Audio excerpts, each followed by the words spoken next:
మేడ్చల్ జిల్లా Pocharam IT corridor సమీపంలో కుటుంబం అదృశ్యం కలకలం రేపుతోంది. అందోజిగూడకు చెందిన వెంకట రామారావు సుధారాణి దంపతులకు చందన అనే కూతురుంది. ఏడాది క్రితం మిర్యాలగూడకు చెందిన మోహన్తో వివాహం జరిపించారు. ఇటీవల తల్లికి ఆరోగ్యం బాగోలేదని చందన అక్టోబర్ 14న అన్నోజిగూడలోని తల్లిగారి ఇంటికి వచ్చింది. భర్తతో ఈ నెల 13వ తేదీ వరకు ఫోన్లో మాట్లాడుతున్న చందన 14వ తేదీ నుంచి ఫోన్ స్విచ్ ఆఫ్ అని వస్తుంది. వెంటనే అత్తామామల ఫోన్లకి ఫోన్ చేయగా వాళ్ల ఫోన్లు కూడా స్విచ్ ఆఫ్ రావడంతో అనుమానంతో మోహన్ అత్తగారింటికి వచ్చి చూడగా ఇంటికి తాళం వేసింది.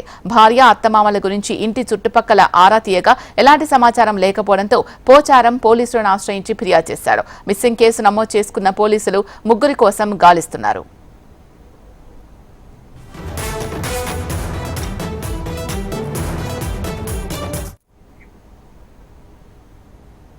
మేడ్చల్ జిల్లా పోచారం ఐటీ కారిడార్ సమీపంలో కుటుంబం అదృశ్యం కలకలం రేపుతోంది.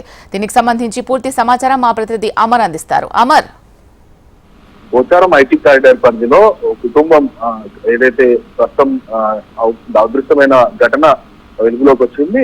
మేడ్చల్ జిల్లా పోచారం ఐటీ కారిడార్ పిఎస్ పరిధిలోని అన్నోజిగూడకు చెందిన వెంకట రామారావు సుధారాణి దంపతులకు చెందిన చంద్ర అనే కూతురు ఉంది. అయితే సంవత్సరం క్రితం మిర్యాలగూడ శాంతినగర్ కి చెందిన ఆటల మోహన్ తో వివాహం జరిగింది. అయితే తల్లికి బాగోలేదని చందన గత అక్టోబర్ 14న అన్నోజిగూడలోని ప్రకాష్ నగర్ లో పుట్టింటికి వెళ్ళింది. అయితే వెళ్లిన క్రమంలో భర్తతో తన అయితే ఈ నెల 13 వరకు ఫోన్ లో చందన మాట్లాడింది. 14వ తేదీ నుండి ఫోన్ సడన్ గా స్విచ్ ఆఫ్ గా వస్తుంది. అయితే వెంటనే అత్తమామలు ఫోన్ లోకి ఫోన్ చేయగా వెంటనే వారిది కూడా ఫోన్ స్విచ్ ఆఫ్ రావడంతో ప్రస్తుతం 15 అంటే అన్నోజిగూడకు అత్తారింటికి మోహన్ వచ్చి చూడగా హౌస్ లాక్ వేసి ఉంది. దీంతో భార్య అత్తమామల గురించి ఆరా తీశారు. ఈ కుటుంబ సభ్యులను కూడా అడిగే ప్రయత్నం చేశారు. ఎలాంటి సమాచారం తెలియకపోవడంతో ప్రస్తుతం పోచారం పోలీసులకు మోహన్ ఫిర్యాదు చేశాడు. దీంతో పోచారం ఐటీ కారిడార్ పోలీసులు